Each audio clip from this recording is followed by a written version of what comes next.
जिस ब्रह्म के कृपा से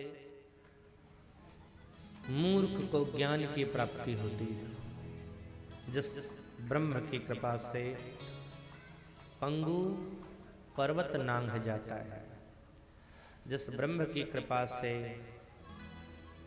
गूंगा बोलने लगता है, उस ब्रह्म को मैया ज्ञान सिखाती है, चलना सिखाती है, बोलना सिखाती है।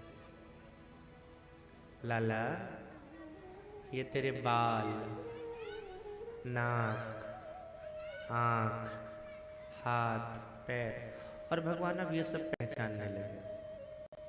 अच्छा, एक दिन एक गोपी आई, मैया बोली गोपी से, सखी देख मेरा लाला कितना समझदार है। हाँ, मैंने एक बार इसको समझाया है। अच्छा, 85 मैंने इसे बताया कि ये है आँख, ये है बाल, गाल, सब पहचानने लगा एक ही बार में। गोपी बोली अच्छा पहचान लेता है? बोले हाँ। तो पूछा गोपियों ने, कन्हैया तेरी नाक कहाँ है? भगवान बोले ये बाल, बोले ये दांत, करके दिखा दिया। एक गोपी थोड़ी शरारती, बोले सब अंग पहचानता है तू? भगवान बोले तेरे कान कहाँ है? अब गोपी ने सोचा अगर पूछूंगी कान तो अपना कान पकड़ के कहेगा ये रहा कान। तो कान किसको कब पकड़ाया जाता है? जब गलती करता है तब।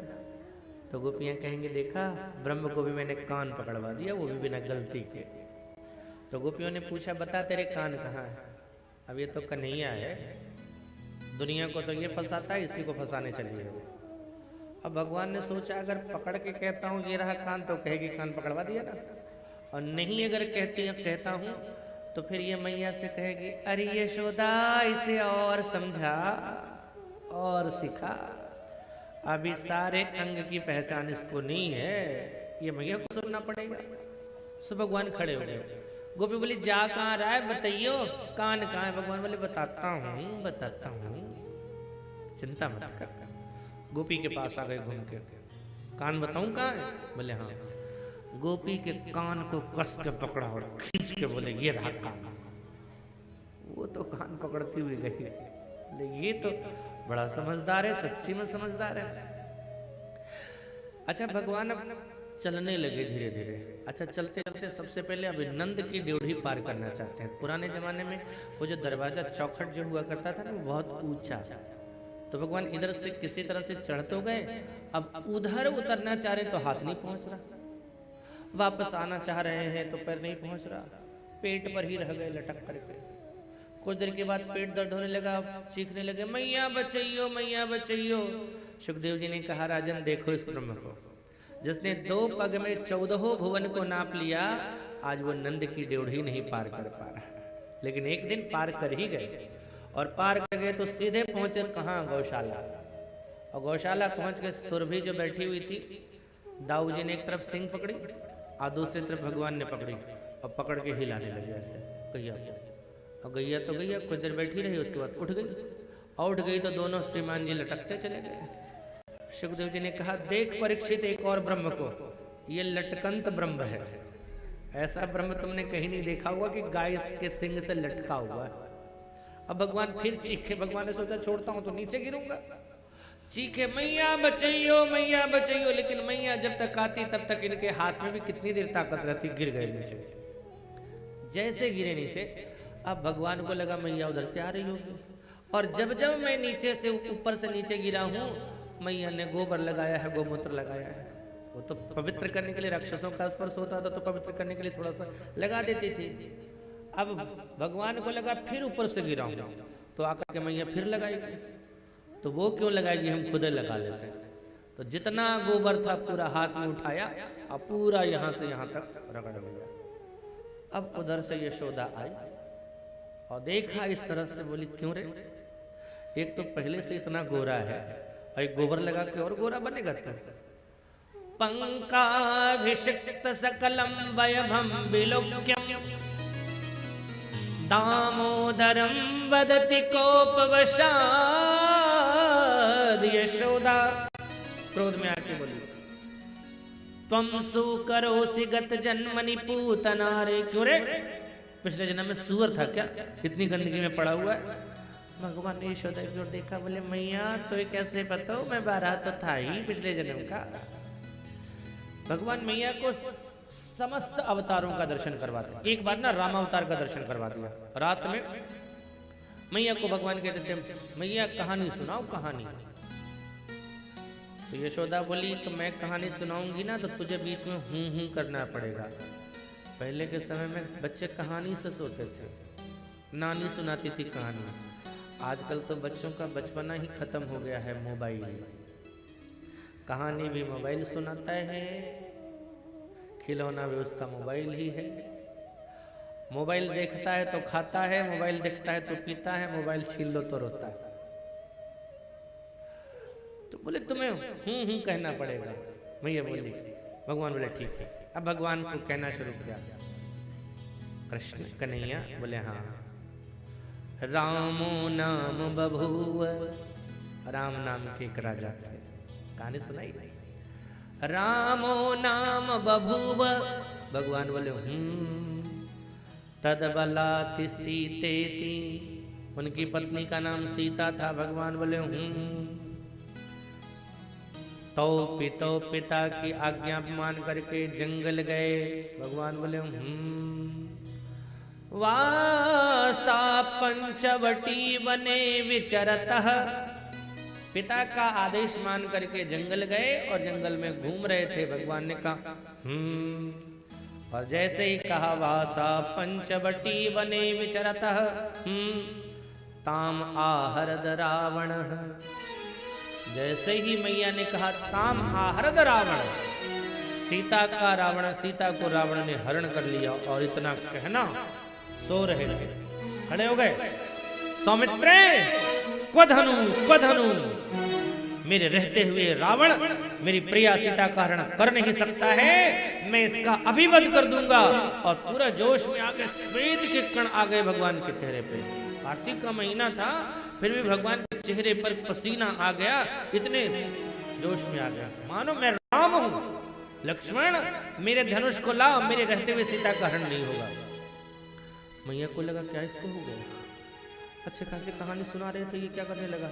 ओहो, लगता है आज रामलीला किया होगा। अभी तक इसके दिमाग में वही रामलीला घूम रही है। अरे बेटा बैठ जा बैठ जा बैठ जा। तो भगवान सारा अवतार का दर्शन कराते थे। एक दिन की बात है, मैया दधि मंथन कर रही थी, भगवान गए, गले में लिपट गए, गोद में झूल गए। मैया भूख लगी है, क्या खाएगा, माखन खाऊंगो। अच्छा तो ये दे देता हूँ, बगल में रखा हुआ था, इससे दे दे। तो बोले नहीं, जाको माखन निकाल रही है ना दधी से, यही माखन चाहिए। मैया बोली कि यही माखन चाहिए तो थोड़ी देर रुक जा, बाद में मैं दूंगा। बोले नहीं, अब भी चाहिए। भगवान ने जिद करना शुरू कर दिया, अभी चाहिए, इसी का चाहिए। तो मैया ने थोड़ा बहलाने के लिए सोचा कि थोड़ा समय गुजर जावे। तो मैया बोली अरे ला ला ला ला, देख देख देख चांद। भगवान ने देखा, अच्छा कहा है मैया। मैया बोली ये भी माखन को गोलो है। अच्छा मैया ये भी माखन? बोले हाँ। कहाँ से निकलो ये माखन? मैया बोले क्षीर सागर से। भगवान बोले क्षीर सागर कहाँ होवे है? मैया बोली लाला क्षीर मतलब दूध का समुद्र, दूध में समुद्र। भगवान बोले मैया दूध तो गैया में होवे है, समुद्र में कहाँ से दूध आएगा? मैया ने कहा बेटा जा भगवान ने गैया के अंदर दूध भरी है ना, वही भगवान ने वहां भर दियो और वहीं से ये निकलो है। अच्छा मैया फिर तो चांद चाहिए, चांद चाहिए, चांद चाहिए। मैया चंद्र खिलौना नहीं। यशोदा बोली देख लाला ये सिर्फ देखवे को है, लेवे को नहीं। नहीं मैया मुझे चाहिए। मुश्किल है लाला। भगवान ने कहा यशोदा से मैया तेरे लिए कुछ भी मुश्किल नहीं है। तुमने कई लोकांतर से ऊपर से कृष्ण चंद्र को अगर उतार दिया तो इस चंद्र को नहीं उतार सकती क्या? यशोदा को भी लगा सही कह रहा है। छत पे चली गई, बुलाने लगी कि गोकुल की कनक अटरिया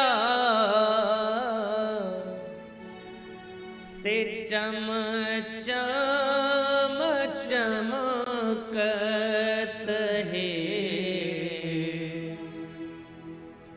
हो ललना ते ही चढ़ी ठाड़ यशोदा मैया, कि चंदा से विनय करे है। क्या आरे चंदा मामा आरे आवा रे आवा, यमुना किनारे आवा हो चंदा बनी जा तो कृष्ण के खिलौना, कन्हैया तुमसे खेली है हो।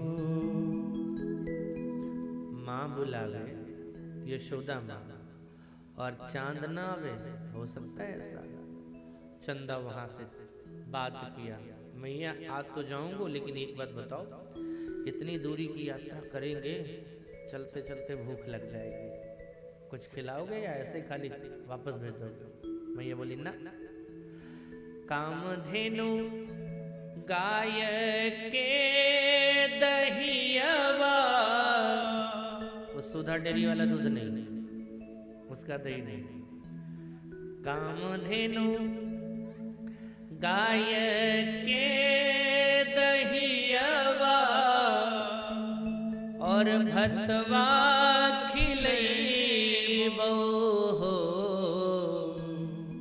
हो चंदा यमुना के जूरी जूरी पनिया, कन्हैया तोहे पिलई है हो। अब चांद को लगा, रे बाबा रे, इससे बढ़कर के और क्या हो सकता है? फिर चंदा ने कहा, माँ ये तो खाने पीने का हो जाएगा, कुछ गिफ्ट भी मिलेगा, उपहार भी तो चाहिए। बोले सुन चंदा, यहाँ आएगा तो तुझे वो मिलेगा जो आज तक तूने देखा ही नहीं। चंदा ने खिला हुआ कमल नहीं देखा। सूर्य जब रहते हैं तो कमल विकसित होता है, सूर्यास्त होते ही कमल संपुटित हो जाता है, बंद हो जाता है। आज तक तूने खिला कमल नहीं देखा, लेकिन यहाँ आएगा तो तुझे 7 खिले कमल मिलेंगे। भगवान का अंग क्या है? नव कंज लोचन कंज मुख कर, कंज पद कंजा। चांद को लगा इससे बढ़िया क्या होगा, बस चल पड़ा बड़ा। भगवान ने देखा ये चंद्रमा कुछ नजदीक आ रहा है। चांद को टेढ़ी निगाह से देखा, कहाँ आ रहा है? मैया बुला रही है इसलिए आ रहा हूँ। चुप चुप पीछे जा। बोले बुला रहे, चुप चुप। डांटा। अब बेचारा चांद डर के पीछे, बोले मेरी मैया के बीच में तू कहाँ से घुस रहा है, चल वापस। अब चांद वहीं रुक गया। थोड़ी देर मैया इंतजार करती रही, अब आए। चला तो था वहां से, लेकिन अब तो रुक गया। काफी प्रतीक्षा करने के बाद भी मैया बोली, लाला तूने कहा था वो आएगा, लेकिन मैंने तो बुलाया, वो आया नहीं। भगवान बोले मैं तो चंदा चाहिए, नहीं देगी? बोले ना, तो जई हो लौट अब अब नहीं पाई। जरा सारा श्रृंगार किया ना, सब बिगाड़ लूंगा जमीन पर लोड करके सारा। यशोदा बोली तो लौट जा, मैं क्या लगी है, ऐसे सुंदर तो दिखता है और सुंदर दिखेगा। सुन मैया, अब भगवान ने सोचा श्रृंगार बिगाड़ने की बात करिए तो मेरे ऊपर आ गया, तो एक धमकी और दे, सुन आज से तेरा बेटा नहीं रहेगा। मैया ने कहा तो किसका बेटा रहेगा? तो मेरा बेटा नहीं रहेगा तो किसका बेटा? बोले हुई हूँ सुत नंद बाबा को तेरो सुत न कहीं हूँ। बाबा का बेटा बन जाऊंगा, तेरा बेटा नहीं बनूंगा। अच्छा बेटा मेरा ही बेटा रही हो। अब यशोदा ने क्या किया कि एक चांदी की थाली ली, जल भर दिया, आंगन में रख दिया। थोड़ी देर के बाद जब जल शांत हुआ तो चांद का प्रतिबिंब उसमें। यशोदा ने कहा कन्हैया इधर आइयो, ये ले चंदा। और जैसे ही देखा चंदा को, अरे भैया मेरी भोली मैया, मेरी अच्छी मैया, मेरी सुंदर मैया, कितनी अच्छी मैया है, चंदा को ला दी, मेरे से कितना प्यार करती है। और कह करके पकड़ने के लिए हाथ डाल दिया। अब चंदा रहता तब तो समझ गए श्रीमान जी कि हमको ठगा गया है। 10 कदम पीछे हो गया। कमर पर हाथ रखा, गर्दन टेढ़ी करी और तिरछी निगाह करके बोले, ए बुढ़िया मैया, ठगती है मुझको?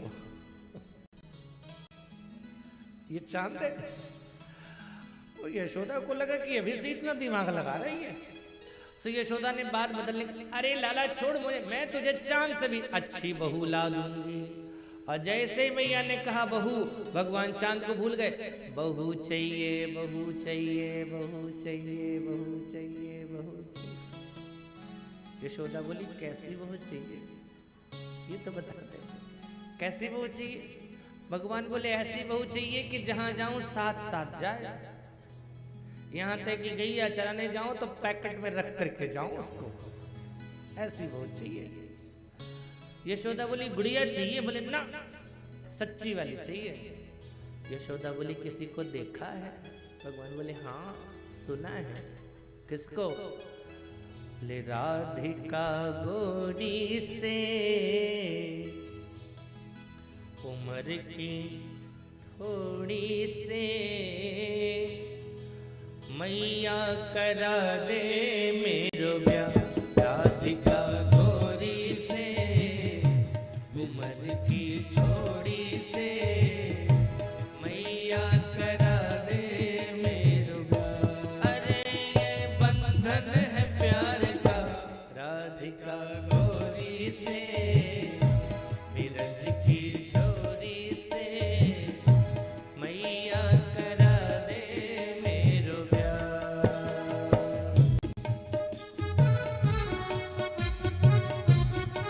एक बार उस दृश्य को स्मरण करते हुए दोनों हाथ से ताली से गाओ।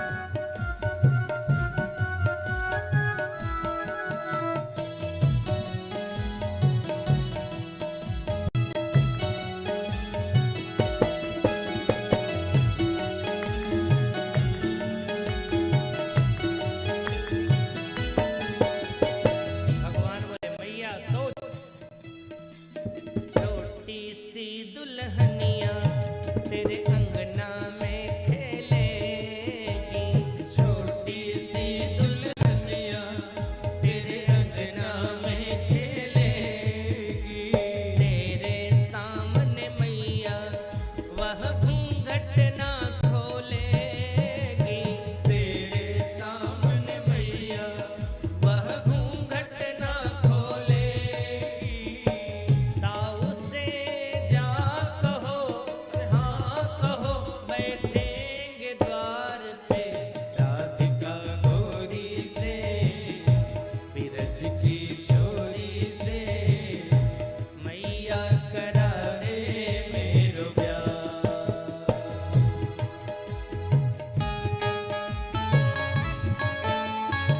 आपके हाथ फिर गिर गए, दोनों हाथ को उठाकर कहता हूं तो हाथ उठता है, ऐसे गिर जाता है।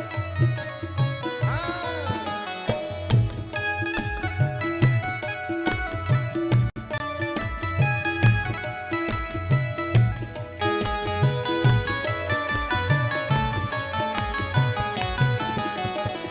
मैया बूढ़ी हो गई है, काम करते करते थक गई है, बाबा का काम करती है, मेरा सारा काम करती है। सुन, चंदन की चौकी पे मैया तुझको मैं बैठाऊं, चंदन की चौकी पे मैया तुझको मैं बैठाऊं, अपनी प्यारी राधा से मैं चरण तेरे दबवाऊं, अपनी प्यारी राधा से मैं चरण तेरे दबवाऊं, भोजन में बनवाऊंगा बनवाऊंगा 56 प्रकार के राधिका गोरी से, बिरज की छोरी से, मैया करा दे मेरो ब्याह। मैया बोली, कन्हैया सुन, उम्र तेरी छोटी है, उम्र तेरी छोटी है, उम्र तेरी छोटी है, उम्र तेरी छोटी, लेकिन नजर तेरी थोड़ी है, नजर तेरी थोड़ी है,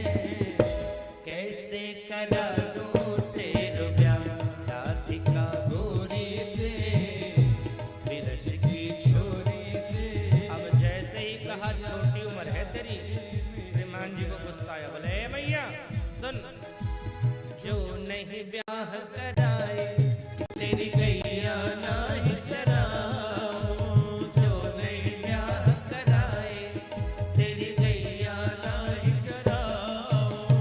आज के बाद मेरी मैया तेरी देहली पर ना आओ, आज के बाद मेरी मैया तेरी देहली पर ना आओ। आएगा रे मजा, अब रे मजा, जीत हार का राधिका गोरी से, बिरज की छोरी से, मैया करा दे मेरो ब्याह, मैया करा दे मेरो ब्याह, मैया करा दे मेरो ब्याह। इतने में नंद बाबा उधर से आ गए। नंद बाबा ने पूछा कहाँ हुए हो? यशोदा मुस्कुरा के बोली ब्याह करेगो या को ब्याह करा दे? भगवान बोले हाँ बाबा, मैया कहती है मैं छोटो हूँ। नहीं लाला तू तो बड़ो हो गया। अच्छो लाला कहाँ तेरो ब्याह करनो है? बोले बरसाने में करनो। कल जाते हैं, राधा के पिता से बात करते हैं, उसके बाद तेरा विवाह निश्चित करके हा कल ही करवा देंगे। बस कल मेरा लाला दूल्हा बनेगा, सेहरा पहनेगा, सुंदर दिखेगा। लाला कैसे दिखोगे? अब भगवान सोचने लगे मैं सुंदर दिखूंगा, मैं दूल्हा बनूंगा। सोचते सोचते सो गए। ऐसी रोज लीला भगवान की नई नई हो रही। साहब, उपासना पद्धति में बाल स्वरूप और बाल लीला का बड़ा महत्व है। भक्त लोग भगवान के बाल स्वरूप की उपासना करते हैं और उनकी लीलाओं को भी सुनते हैं। बड़े